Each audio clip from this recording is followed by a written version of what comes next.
From the beginning of time, people worshipped the Creator in different ways. The Quran tells us in the chapter of the Bee, Surah An-Nahl, وَلَقَدْ بَعَثْنَا فِي كُلِّ أُمَّةٍ رَسُولًا أَنْ يَعْبُدُوا اللَّهَ وَاجْتَنِبُوا الطَّاغُوتَ.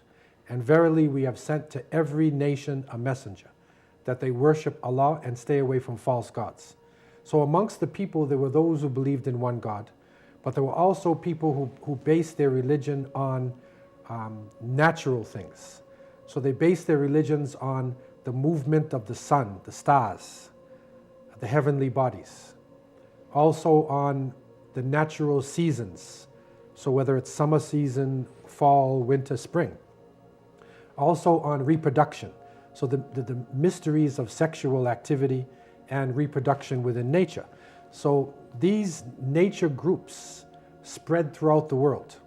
And they came in contact with the teachings of Jesus, Isa alayhi salam, when some of his followers ended up in Greece and in Rome.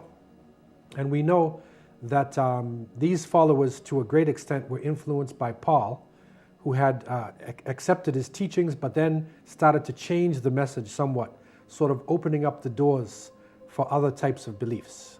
And so we are going into February now and coming out of January, coming out of the New Year's. January was based on Janus, who is the two-faced God.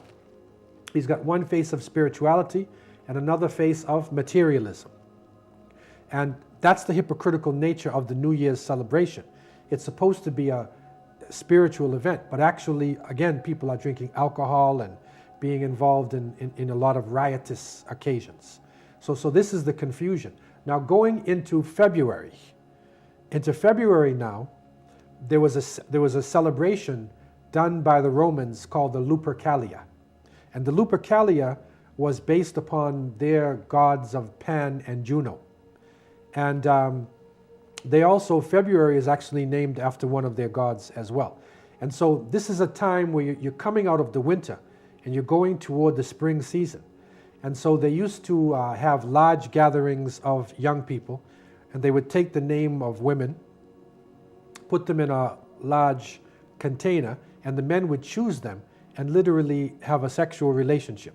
So it was based upon this, Cupid concept. The Greek word is eros, erotica. Mm-hmm. Okay, so erotica is basically sexuality. And so that was the main issue on this occasion. And this is where you get cupids from and hearts and things like that, because this is actually the ceremony of, open sexuality. What happened was they combined this with an individual named Valentine, who in the Roman times, in the 3rd century of the Roman era, he was protecting young people. The Romans said no marriage, because we want men to fight strong in battle, so we're not going to let you get married. Valentine, a religious priest, he disagreed with this. They put him in jail. He went against the state. Eventually, they executed him. And on the day of his execution, he wrote a letter to 2 of the young people getting married, and he said, "From your Valentines."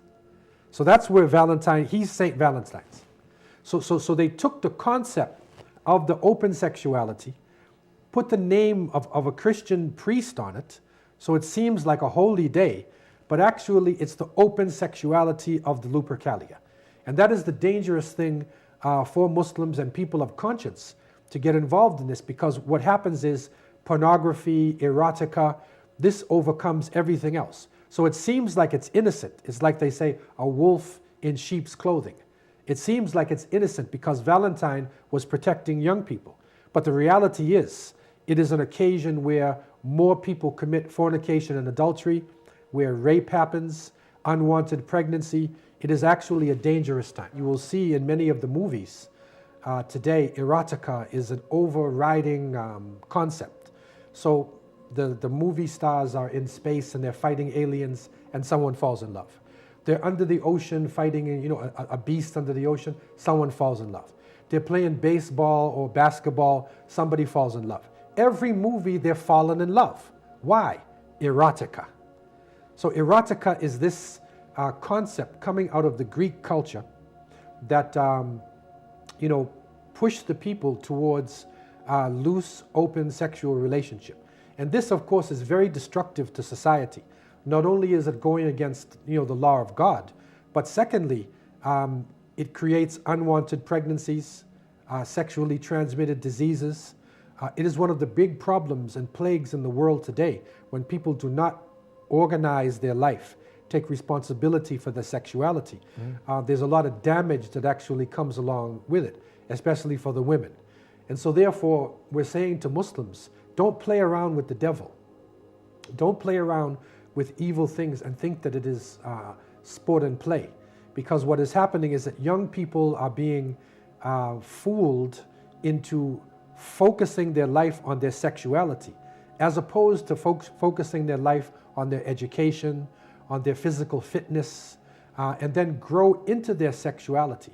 This is how societies develop themselves over the centuries. And of course, the last revelation, of the Quran brought us the beautiful example of the husband and the wife and the family, and how people can protect themselves, and how sexuality can actually be a beautiful thing. It can be a halal, permissible thing, and not something wild and uncontrolled.